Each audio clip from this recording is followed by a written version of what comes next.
Hey guys, welcome back to the Aspie world. What's going on in my hair? So today guys, I'm going to do a video on autism, Asperger's and communication. But before we get into that, at the beginning of every single video I read out a comment from one of you guys. So today's comment is from Francesca Graham, and they said, I really love your videos. They're really good, and it helps me understand myself with Asperger's Syndrome and seeing how similar people are to me. Smiley face.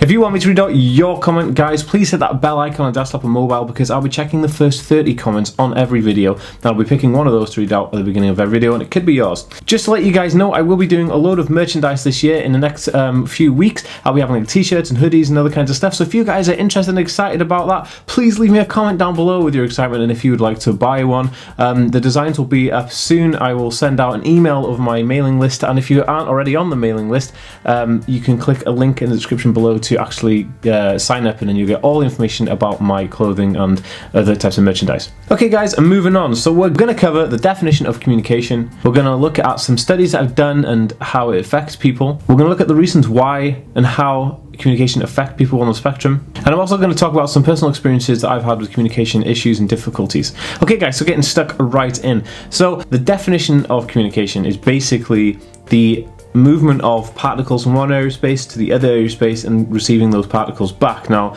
that is done through communication, it's done through suggestions, it's done through body language, it's done through facial expressions, it's done through a range of things. So that's what communication is. Like, I would say hello, somebody else would receive the message, they'd say hello, and then they'd say hello back. That's communication. So moving on from the definition of communication, there was a study done in 2017, and it was published in the journal Nature, which is like the biggest journal in the world probably. And basically what they'd said is that peers of fellow students with Asperger's Syndrome actually had a bias against them, a negative bias against them when they were met face to face, and this was quickly developed. So when they were met face to face for communication, the peers actually had a negative bias against the people with Asperger's Syndrome or autism.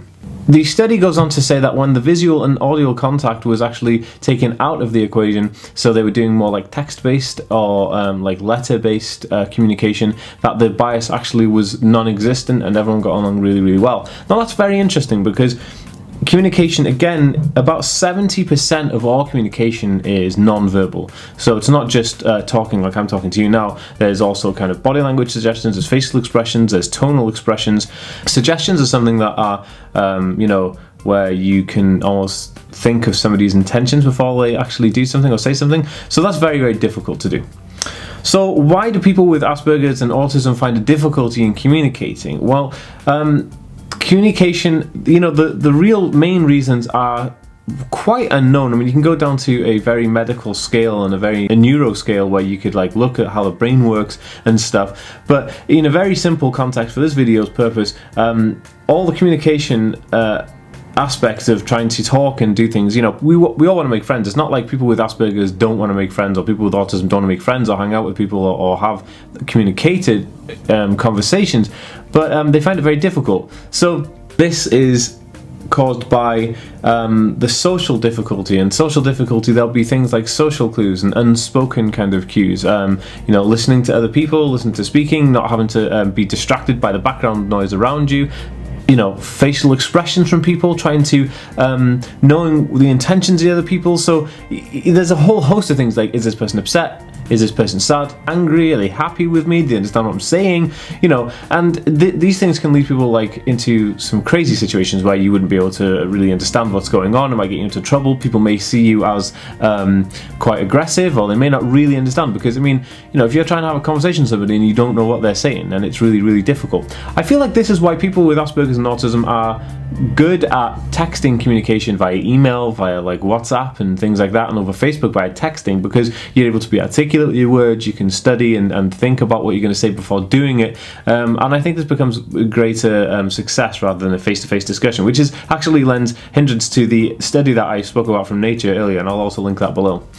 But that is the area where people have massive issues with communication, because you're trying to match up with these things that you know, you can't match up. So somebody may look angry and talking to an aggressive tone, but it's so difficult to decipher that. Those areas of deciphering, you know, is this a bad tone? Is it a happy tone? Is this a sad face? Is it an angry face? You know, people with Asperger's ASD, they don't have that air about them. They can't get that to a certain degree. So this is why communication becomes such a big issue.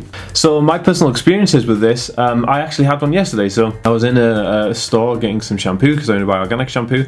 So I went to the certain store that gets it.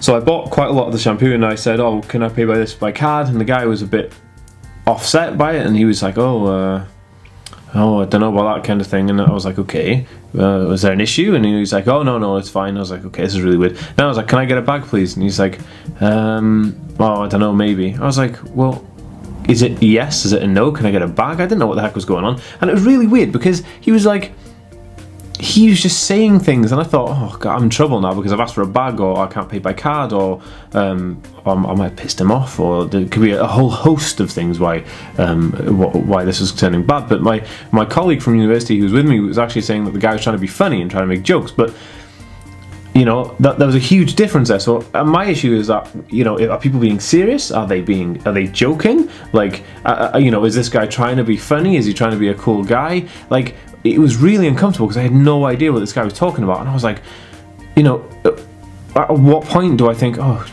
this guy actually means this or whatever? And it was really difficult. But it's not the first time I've come across this. No, I tried to learn from my parents about how I should approach people and speak about things, because I remember putting on a music event with my father years ago when I first started playing music, and we were hosting an event in a local park, and so we had to go and consult with the area residents from the area around it, and so we went there to speak to them. But you know, my dad did most of the speaking. He was like, "Oh, you know, you should try and speak to them." I was like, okay. So he prepped me to what I'm going to say, and then I went in there and I followed the protocol. I said exactly what I need to do, and the guy was like, "Hold right there, don't come into my house and don't come into my garden," and it was really bizarre. I was like, you know, just really freaked out, really upset by the whole situation. I didn't know what the heck was going on, and you know, it was really difficult. So you know, I've had numerous encounters like this, but you know, it's just something that I kind of always want to learn more about, and I always want to kind of improve on those methods. But so far, I'm not really sure, you know, if I can improve on those yet. But I'm sure I can. If you guys would like to see a video on improvements and tips and tricks, I could definitely work with